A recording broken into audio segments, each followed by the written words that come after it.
Just thought we'd do a review between the Skunk2 Ultra and the RBC. And for those who are a little bit special on the group, that's the RBC, since some of you can't read or write.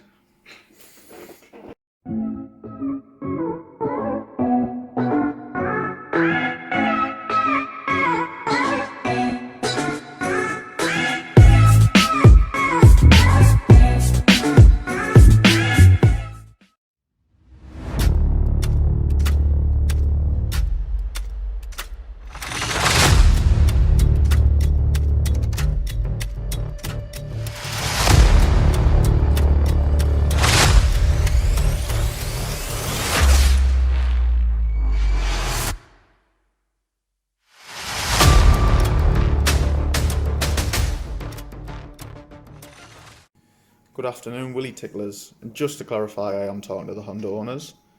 Right, what we're going to do is we're going to do a little comparison between the RBC and the Skunk2 Ultra.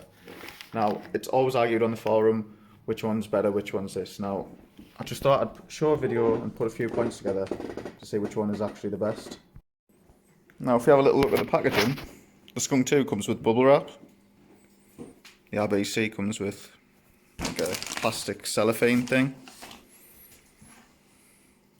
Now, since you're all into taking your underage girlfriends to McDonald's, bubble wrap is perfect way to keep them entertained for a few hours, because, I mean, who doesn't like popping?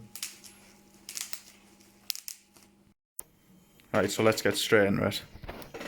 Now, first thing you'll notice is the RBC is slightly taller. Now, although that doesn't make much of a difference, it does mean that the slam panel on the EP3 does need to be cut to accommodate this. Now, this isn't such a massive issue, but if you're at home and trying to fit it yourself and don't have any out the ordinary tools, it can become an issue. Secondly, the Skunk2 Ultra. Although some people say you have to cut it, I personally haven't ever had to cut a slam panel. However, some people have to clear the throttle body, so they both have got I suppose it's a negative in a way, but at the same time, to make more power you do need a bigger manifold. Another thing to add with it is we've got the 70mm RBC here. Now, when I've measured the openings on both of them, the Skunk2 is 74mm and the RBC is 70mm. Now, there was a dyno test done between the two of them, and the Skunk2 made 257 horsepower and the RBC 70mm made 248 horsepower on the same car on the same day. So straight away, the peak horsepower on the Skunk2 is way better. And what you will notice on the RBC is that it still does have a port at the top for your brake vacuum line, where the Skunk2 doesn't. However, they both are different to the original, so you will need a different line to go onto this one, and the Skunk2's goes underneath. So you do need to extend the lines when you're fitting them. Another thing to add is, for the air idle assist, the RBC still has it there. Again, with the Skunk2, it's underneath, so overall it gives a lot cleaner look in the engine bay. Another thing to remember with the Skunk2 Ultra is it comes with a thermal gasket. Now, there has been reports of the thermal gasket half covering up the ports here. Now, that's not something to worry about. The thermal gasket is a very thin bit of plastic that you can just yourself cut out so it doesn't cover the holes, or just use the OEM gasket that's on the car. So whenever you see that online, that's not something to worry about at all. With the RBC, you'll have to get either use the OEM again or buy another thermal gasket. Again, can't promise that any of the thermal gaskets won't block the injector ports off slightly. So that is something to think about. Another good thing is, who doesn't want a manifold that's named out something you put in a joint? Both of them can fit the original fuel rail on, as long as you keep the original fuel rail spaces from the OEM manifold. Personally, if it was up to me, and I was looking for a manifold to make good horsepower, and I had up to 600 quid to spend, I'd go for the Skunk2 Ultra. One, because it's cheaper. Two, because it makes more horsepower. And 3, it just looks cool as fuck.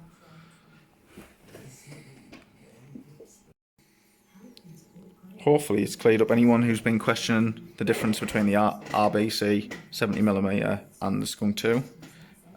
Should have cleared up all the fitting questions, and what they like and what the quality's like. As you can see from both of them, they are both high quality manifolds, to be honest. So either or, you won't be disappointed with what you get. I just think for the ease of fitting, Skunk2 Ultra, for the price, again the Skunk2 Ultra, and for the power, again the Skunk2 Ultra. If it is just purely because you want OEM Honda, then RBC. But just remember that it wasn't designed to go on the EP3, it was designed to go on a different model. So hopefully that'll clear up your choice of which one you pick. Another good way for us to test them now, we're going to do a drop test on both of them, see if any of them shatter. Nah, I'm joking, who the fuck's going to chuck a £500 manifold about? Now there is a special feature with both these inlets. Now if you listen very closely, when you put your ear to them, you can actually hear the cry of the EP2 owners who wish they bought a K-Series engined car. Just a perk of having one of these manifolds, I suppose. Hey Alexa! Is Skunk2 Ultra better than RBC? Skunk Ultra is better than R. B. C. You hold demands. Oh well, that settles it. Right, so the next test we're going to do on them, right, is everyone says the RBC is faster. So there's the finish line, and let's see which one wins. 3, 2, 1, go.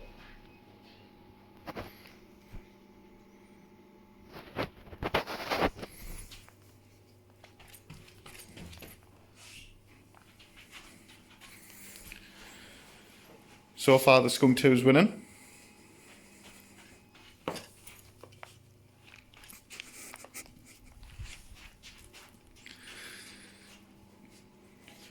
It's about 6 horsepower in front.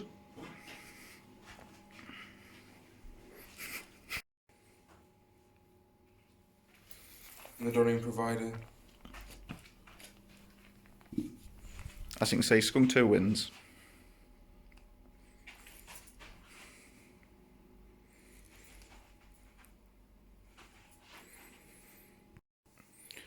To conclude, just stop being a mong, buy the Skunk2 Ultra, because let's be honest, nobody cares how cool you sound when you fucking say I've got a genuine Honda part.